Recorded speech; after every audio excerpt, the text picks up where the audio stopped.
ಕಲಿಕೆಯ ಹೊಸ ಹಾದಿಯಲಿ ಜೊತೆಗೂಡಿ ಹೆಜ್ಜೆಯ ಹಾಕೋಣ, ಸಂತಸದಿ ಕಲಿಯೋಣ ನಮ್ಮ ಹೆಮ್ಮೆಯ ಈ ಕ್ಲಾಸಿನಲ್ಲಿ. Yes sir. Yes teacher. नमस्ते बच्चों, आप सब अच्छे होंगे, घर पे होंगे, स्वस्थ होंगे। और बच्चों, प्रतिदिन स्नान करना और प्रतिदिन प्रार्थना करना और माता पिता का आदर करना। बच्चों, आप सब ऑनलाइन क्लासेस अटेंड कर रहे होंगे और गृह कार्य भी लिख रहे होंगे। और बच्चों, सारी दुनिया में कोरोना वायरस फैला हुआ है। आप अपने स्वास्थ्य का बहुत ध्यान रखिए। बाहर जाएंगे तो हमें मास्क पहनना आवश्यक है और सैनिटाइजर लगाना। और सार्वजनिक स्थलों पर मत जाओ बच्चों। अगर ज़रूरत पड़े तो वहाँ पर सफाई का ध्यान रखो और स्वास्थ्य का ध्यान रखो। बच्चों, आज मैं आपको नए पाठ की ओर ले जाऊंगा। तो बच्चों, मैं नया पाठ बताने से पहले यहाँ कुछ चित्र दिखाऊंगा, आप उसे देखिए। ऊपर के चित्र में देखो, एक बालक चलते जा रहा है तो उसके पीछे पीछे एक छोटा सा नन्हा सा कुत्ते का बच्चा उसके पीछे पीछे दौड़ लगा रहा है।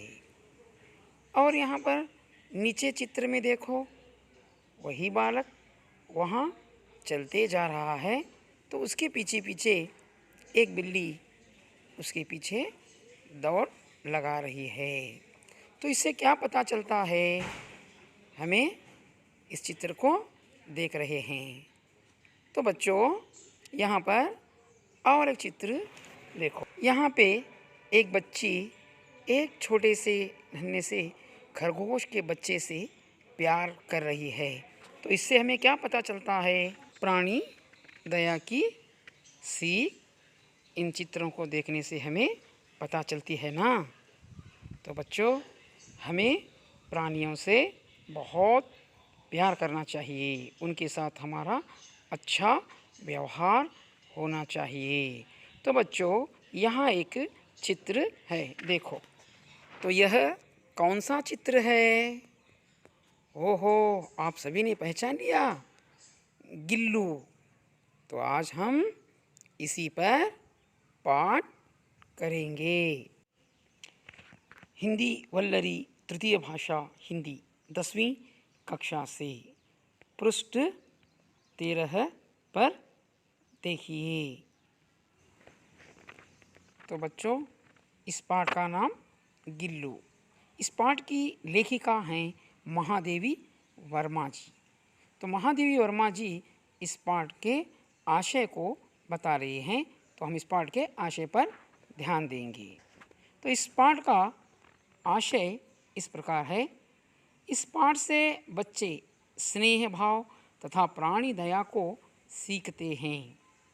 महादेवी वर्मा ने एक छोटा सा जीव गिलहरी के बच्चे का रेखांकन कर प्राणी जगत की मानव सहज जीवन शैली का प्रभावशाली चित्रण किया है। तो बच्चों, यहाँ पे महादेवी वर्मा जी एक छोटे से जीव गिलहरी के बच्चे के साथ किस प्रकार व्यवहार किया है, इस पर इस पाठ का आशय है। हमें इस पाठ द्वारा गिलहरी के जीवन की एक जीवनी हमें देखने को मिलती है। महादेवी वर्मा उसके साथ किस प्रकार अपना प्यार उसके साथ किया है और उसे कैसे पाला पोसा और उसके अंतिम चरणों तक उसकी समाधि भी बनाई। तो इसका हमें गिलहरी का छोटा सा जीवन इस पाठ द्वारा हमें प्राप्त होता है। अब हम महादेवी वर्मा जी का जीवन परिचय प्राप्त करेंगे। महादेवी वर्मा जी विश्व स्तर की कवयित्री हैं। उन्हें आधुनिक मीरा भी कहा जाता है। उनका जन्म 24 मार्च सन 1907 को फर्रुखाबाद में हुआ। ಅಂದರೆ 24 ಮಾರ್ಚ್ 1907ರಲ್ಲಿ ಫರ್ರುಖಾಬಾದದಲ್ಲಿ ಅವರ जन्म आಯಿತು।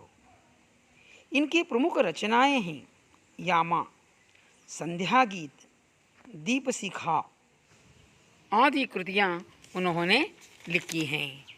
और महादेवी वर्मा जी को कई पुरस्कार प्राप्त हैं, जैसे सक्सेरिया पुरस्कार, मंगल प्रसाद पुरस्कार, द्विवेदी पदक और अनेक पुरस्कार इनको प्राप्त हुए हैं।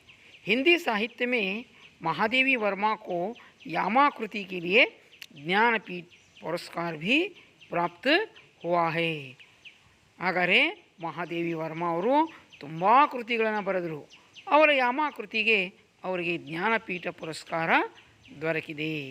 तो बच्चों, अब हम महादेवी वर्मा जी के अंतिम घट में आएंगे। इस महान रचनाकार का निधन सितंबर सन 1987 को हुआ। ಇವರ ನಿಧನ 1987ರಲ್ಲಿ ಆಯಿತು। ಈ ಲೋಕದಿಂದ ಅವರು ಪರಲೋಕಕ್ಕೆ ಹೋದರು। ಮಕ್ಕಳೇ, ಇವರ ಈ ಒಂದು जीवन कृतिಯನ್ನು ताऊ ಕೇಳಿದ್ರಲ್ಲ। तो बच्चों, अब हम इस पाठ के आगे घट पर जाएंगे। मैं अब पाठ का वाचन करूँगा, आप सुनिए और पढ़िए। अचानक एक दिन सवेरे कमरे से बरामदे में आकर मैंने देखा, 2 कौवे एक गमले के चारों ओर चोंचों से छू अव्वल जैसा खेल खेल रहे हैं। यह काकभूषिंडिनी भी विचित्र पक्षी है। एक साथ समाधारित, अनाधारित, अति सम्मानित, अति अवमानित। हमारे बेचारे पुरखे न गरुड़ के रूप में आ सकते हैं, न मयूर के, न हंस के। उन्हें पितर पक्ष में हमसे कुछ पाने के लिए काक बनकर ही अवतरित होना पड़ता है।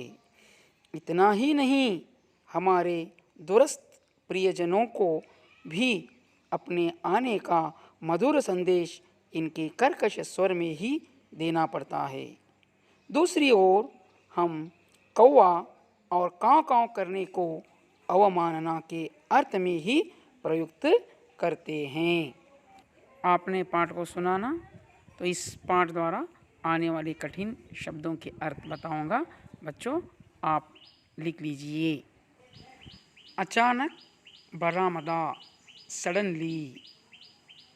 गमला, फूलों के पेड़ या पौधे लगाने का बर्तन, पॉट। कांच, शीशा, गाजू। मरहम, औषधि का लेप। बरामदा, घर के बाहर का आंगन, मನೆಯ ಮುಂದಿನ अंगुड़।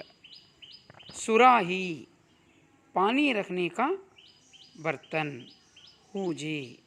तो बच्चों, आपने इन शब्दों को लिख लिया ना।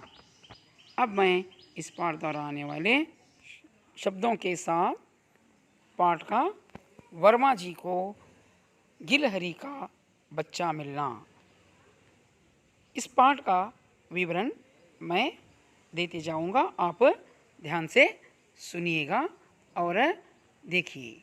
अचानक एक दिन सवेरे कमरे से बरामदे में आकर लेखिका ने देखा, 2 कौवे एक गमले के चारों ओर चोंचों से छू अवल जैसा खेल खेल रहे हैं। तो लेखिका ने देखा 2 कौवे एक छोटे से बच्चे के साथ, अर्थात गिलहरी के बच्चे के साथ खेल खेल रहे थे। अपने चोंचों से उसे मार रहे थे। ಅಂದರೆ 2 ಕಾಗೆಗಳು ಆ ಚಿಕ್ಕ ಅಳಿಲಿನ ಮರಿಗೆ ತನ್ನ ಕೊಕ್ಕರಿಂದ ಕುಗ್ತಾ ಇದ್ದವು. ಅಂದರೆ ಅವು ತನ್ನ ಆಹಾರವನ್ನು ಹುಡುಕ್ತಾ ಇದ್ದವು. तो कौवे अपने आहार को ढूंढ रहे थे. जब गमले और दीवार की संधि में एक छोटे से जीव पर लेखिका की दृष्टि रुक गई. गिलहरी का एक छोटा सा बच्चा घोंसले से गिर पड़ा था और कौवे उसमें आहार खोज रहे थे. तो बच्चों, यहाँ पर एक छोटा सा गिलहरी का बच्चा वहाँ पर गमले के संधि में गिर पड़ा था. तो लेखिका की दृष्टि उस पर पड़ी. तो लेखिका ने देखा, जाकर उस छोटे से गिलहरी के बच्चे को उन्होंने उन कौवों से हटाकर अपने पास लाई. तो कौवे अपने यहाँ पर आहार को ढूंढ रहे थे. तो वहाँ पे खड़े लोग यह दृश्य को देख रहे थे. यह गिलहरी का बच्चा नहीं बच पाएगा. लेकिन महादेवी वर्मा ऐसे छोड़ने वाली कहाँ थी. उन्होंने पास जाकर देखा तो गिलहरी का बच्चा बहुत घावों से लथपथ था. तो उन्होंने उसे उठा कर लेकर अपने घर के कमरे में लाई. तो इस गिलहरी के बच्चे को उन्होंने किस तरह बचाया. महादेवी वर्मा ने उस गिलहरी के बच्चे को उठाकर कमरे में लाकर रुई से रक्त पहुँचकर घावों पर पेंसिलिन का मरहम लगाया. ಹಾಗಾದರೆ ಮಕ್ಕಳೇ, ಆ ಅಳಿಲಿನ ಮರಿಗೆ ಅವರು ತನ್ನ ಮನೆಯಲ್ಲಿ ಒಂದು ಕೊಠಡಿಯಲ್ಲಿ ತಂದು ಅದಕ್ಕೆ ಹತ್ತಿ ಬಟ್ಟೆಯಿಂದ ಅದರ ರಕ್ತವನ್ನು ಒರೆಸಿದರು. ಆಮೇಲೆ ಅದರ ಮೇಲೆ ಪೆನ್ಸಿಲಿನ ಒಂದು ಟ್ಯೂಬನ್ನು, ಪೇಸ್ಟನ್ನು ಅದರ ಮೇಲೆ ಹಚ್ಚಿದರು. बाद में मुँह में एक बूंद पानी टपकाया. ಅದರ ಆಮೇಲೆ ಅದರ ಬಾಯಲ್ಲಿ ಒಂದು ಹನಿ ನೀರನ್ನು ಅವರೇನು ಮಾಡಿದರು, ಬಿಟ್ಟರು. फिर वह स्वस्थ हो गया. 2-3 दिन के बाद महादेवी वर्मा की उंगलियों को पकड़कर अपने नन्हे नन्हे पंजों से महादेवी वर्मा के उंगलियों को पकड़कर वह चलने लगा और अपनी नीली कांच की मोती जैसी आँखों से इधर उधर देखने लगा. महादेवी वर्मा उस छोटे से जीव को गिल्लू कहकर बुलाने लगी. ಹಾಗಾದರೆ ಮಕ್ಕಳೇ, ಮಹಾದೇವಿ ವರ್ಮಾ ಅವರು ಏನು ಮಾಡಿದರು, ಆ ಅಳಿಲಿಗೆ ಗಿಲ್ಲು ಅಂತ ನಾಮಕರಣವನ್ನು ಮಾಡಿದರು. ನಾವು ನೋಡ್ತೀವಿ, ನಮ್ಮ ಏನಪ್ಪ ಅಂದರೆ ಮನೆತನದಲ್ಲಿ ಯಾರಾದರೂ ಹೊಸ ಒಂದು ಮಗು ಜನ್ಮ ಪಡಿತಂದರೆ ಅದಕ್ಕೆ ಒಂದು ಹೆಸರನ್ನು ನಾಮಕರಣ ಮಾಡ್ತೀವಿ. ಅದೇ ರೀತಿಯಾಗಿ ನಾವು ಮನೆಯಲ್ಲಿ ಬೇರೆ ಬೇರೆ ಪ್ರಾಣಿಗಳನ್ನು ಸಾಕಿರ್ತೀವಿ. ಹೆಚ್ಚಿನ ಸಂಖ್ಯೆಯಲ್ಲಿ ನಾಯಿಗಳು ಸಾಕಿರ್ತೀವಿ. ಅವುಗಳಿಗೆ ನಾವೇನು ಮಾಡ್ತೀವಿ, ಬೇರೆ ಬೇರೆ ಹೆಸರುಗಳನ್ನ ಇಡ್ತೀವಿ. ರಾಮು ಅಂತ ಇಡ್ತೀವಿ, ಮೋತಿ ಅಂತ ಇಡ್ತೀವಿ, ಜಿಮ್ಮಿ ಅಂತ ಇಡ್ತೀವಿ, ಟಾಮಿ ಅಂತ ಇಡ್ತೀವಿ. ಬೇರೆ ಬೇರೆ ಹೆಸರನ್ನು ನಾವೇನು ಮಾಡ್ತೀವಿ, ಆ ಪ್ರಾಣಿಗಳಿಗೆ ಕರಿತೀವಿ. ಅದೇ ರೀತಿಯಾಗಿ ಮಹಾದೇವಿ ವರ್ಮ ಅವರು ಏನು ಮಾಡಿದರು, ಈ ಅಳಿಲಿಗೆ ಗಿಲ್ಲು ಅಂತ ಕರೆದರು. तो इस गिलहरी को महादेवी वर्मा गिल्लू कहकर बुलाने लगी. और हमें आगे इसके कार्यकलाप को देखेंगे. गिल्लू को महादेवी वर्मा जी ने फूल रखने की एक हल्की डलिया में रुई बिछाकर उसे तार से खिड़की पर लटका दिया. ಅಂದರೆ ಮಹಾದೇವಿ ವರ್ಮ ಅವರು ಏನು ಮಾಡಿದರು, ಹೂ ಪಾಟನ್ನು ತೊಗೊಂಡ್ರು, ಅದರಾಗ ಹತ್ತಿಯನ್ನು ಇಟ್ಟರು. ಆಮೇಲೆ ಅದಕ್ಕೊಂದು ತಂತಿ ಬಿಗಿದು ಕಿಟಕಿಗೆ ಕಟ್ಟಿದ್ರು. ಅದು ತೂಗು ಉಯ್ಯಾಲೆ ಆಯಿತು ಗಿಲ್ಲುವಿಗೆ. और गिल्लू को 2 वर्ष वही उसका घर बना. ಹಾಗಾದರೆ ಗಿಲ್ಲುವಿಗೆ ಏನಾಯಿತು, ಈ ಒಂದು ತೊಟ್ಟಿಲು 2 ವರ್ಷ ಅದರ ಮನೆಯಾಯಿತು. जब लेखिका लिखने बैठती थी, उनके पैर तक आकर सर से पर्दे पर चढ़ जाता और तेजी से उतरता. यह कार्य जब तक लेखिका उसे देख न ले तब तक यह कार्य चलता ही रहता था. जब लेखिका उठकर उसे अपने पास बिठाती और उसे कुछ खाने के लिए उसके ख़ास चीज़ों को लाती। तो उसके ख़ास चीज़ क्या है देखो, गिल्लू का खाना और खेलना। जब भूख लगने पर वह चिक चिक करके लेखिका को सूचना देता था। लेखिका समझती थी कि इसे भूख लगी है। तो गिल्लू का प्रिय खाद्य काजू और बिस्कुट था। तो बच्चों, गिल्लू का प्रिय खाद्य क्या था? काजू और बिस्कुट उसका प्रिय खाद्य था। ಅಂದರೆ ಕಾಜು ಮತ್ತು ಬಿಸ್ಕುಟ್ ಗಿಲ್ಲುವಿನ प्रियवादंತಹ आहारವಾಗಿತ್ತು। लेखिका ने किले निकाल कर जाली का एक कोना खोल दिया क्योंकि गिल्लू बाहर जाना चाहता था।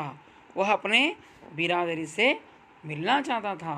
इसीलिए लेखिका ने किले निकाल कर जाली का एक कोना खोल दिया। गिल्लू बाहर जाकर गिलहरियों के साथ खेलता था और वह अपने झुंड के साथ इधर से उधर उधर से इधर टहनियों से टहनियों पर कूदते नाचते वह अपने बिरादरों के साथ खुश रहता था। जब लेखिका अपने काम सराकर जब अपने घर आती थी तो फिर वह उसी समय पर अपने कमरे में आकर अपने लुलिया में बैठ जाता था। इस प्रकार यह गिल्लू अपने पूरे बिरादरों के साथ उनका नेता बना, उनके साथ चलता फिरता और अपने समय पर आकर अपने लुलिया में बैठ जाता था। तो यहाँ देखो बच्चों, वह इस पार से उस पार किस प्रकार वह बाहर जाकर कूदता नाचता और अपने बिरादरों के साथ खेलता था। तो यह बाहर जाना उसे बहुत पसंद लगता था। फिर लेखिका ने गिल्लू को खाना खाना सिखाया।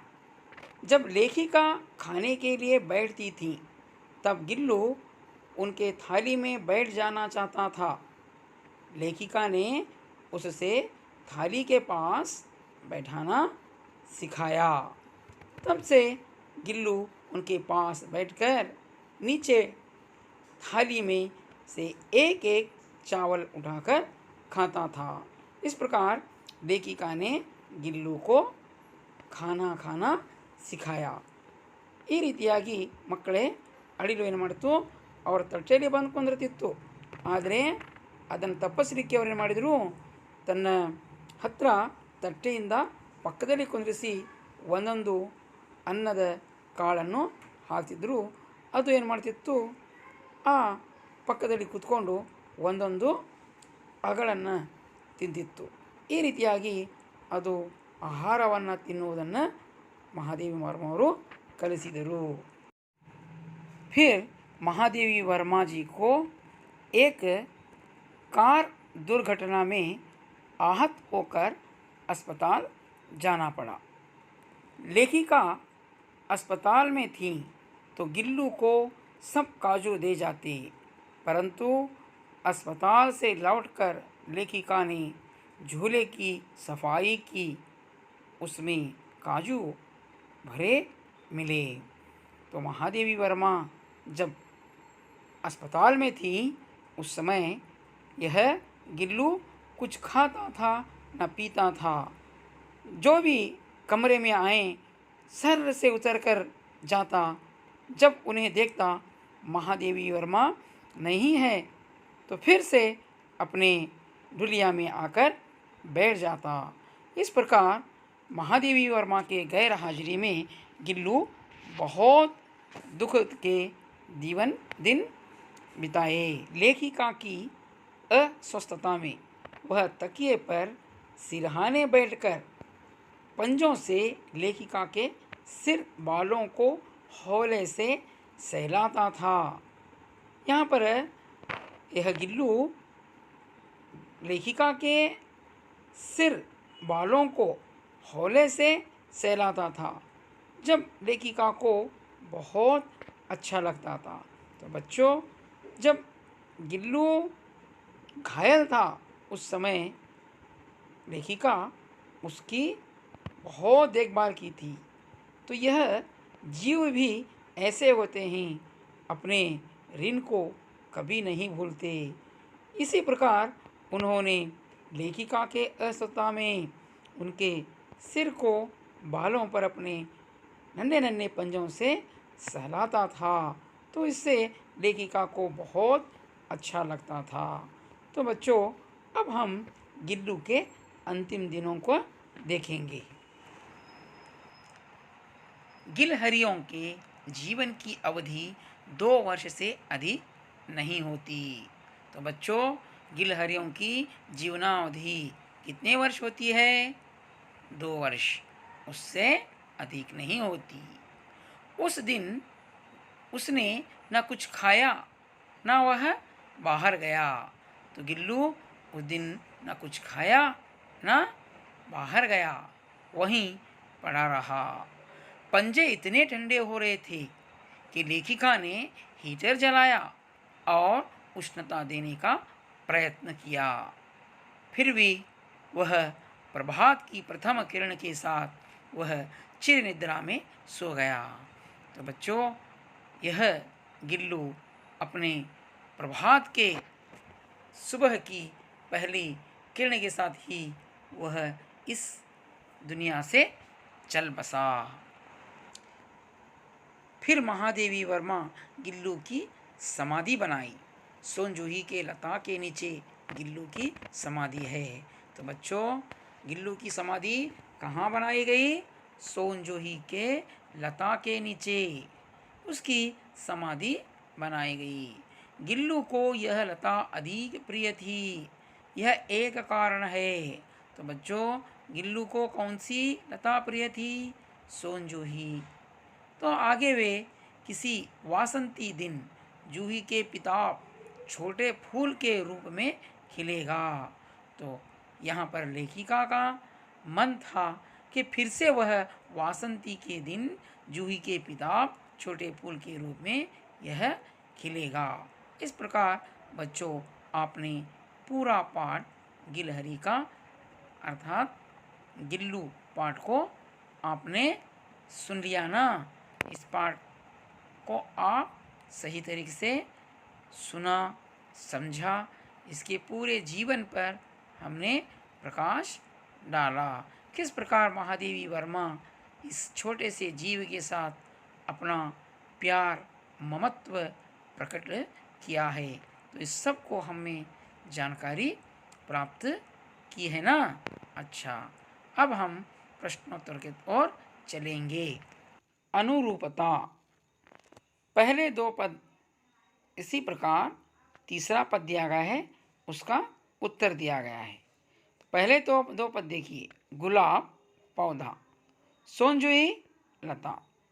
तो इसी प्रकार नीचे 3 प्रश्न दिए गए हैं, आप इनका उत्तर बताते जाइए। हंस सफ़ेद, कौवा काला, बिल्ली म्याऊं म्याऊं, गिल्लू चिक चिक, कोयल मधुर स्वर, कौवा कर्कश। अच्छा, अब हम बच्चों इसके आगे प्रश्न हैं, विलोम शब्द लिखिए। तो यहाँ पर कुछ प्रश्न दिए गए हैं और उसके उत्तर भी दिए गए हैं। तो इससे आप ढूंढकर इनको जोड़िए। पहला है निकट, दूसरा उत्तीर्ण, तीसरा भीतर, चौथा विश्वास, पांचवा ईमान, छठा प्रिय, सातवां स्वस्थ। तो यहाँ पर देखिए, अनुत्तीर्ण, अप्रिय, बेईमान, दूर, अविश्वास, अस्वस्थ, बाहर। तो सही हम जोड़ेंगे ना। निकट दूर, दूसरा है उत्तीर्ण अनुत्तीर्ण, भीतर बाहर, विश्वास अविश्वास, ईमान बेईमान, प्रिय अप्रिय, स्वस्थ अस्वस्थ। तो इस प्रकार हमें अन्य विलोम शब्द भी जब आएंगे तो उसके उल्टे अर्थ हमें लिखना चाहिए। तो बच्चों, यहाँ पर शब्द पहली से पशु पक्षियों के नाम दिए गए हैं, तो आप उन्हें ढूंढकर लिखिए।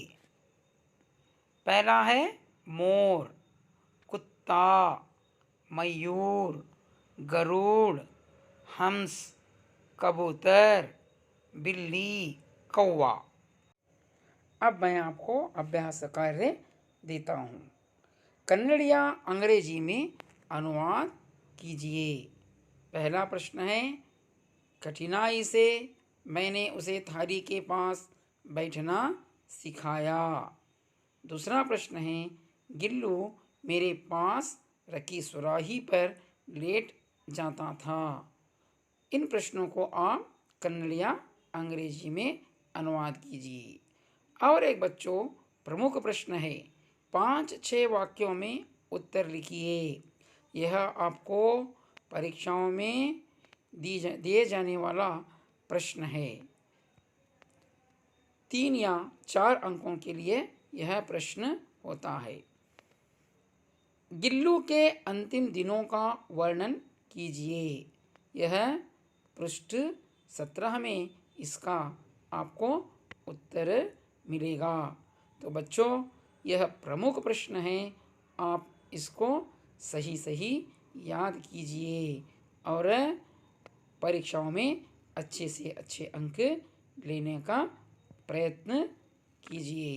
तो बच्चों, अब मैं आपसे विदा लेता हूँ। फिर अगले पाठ से हमारी आपके साथ मुलाकात होगी। धन्यवाद।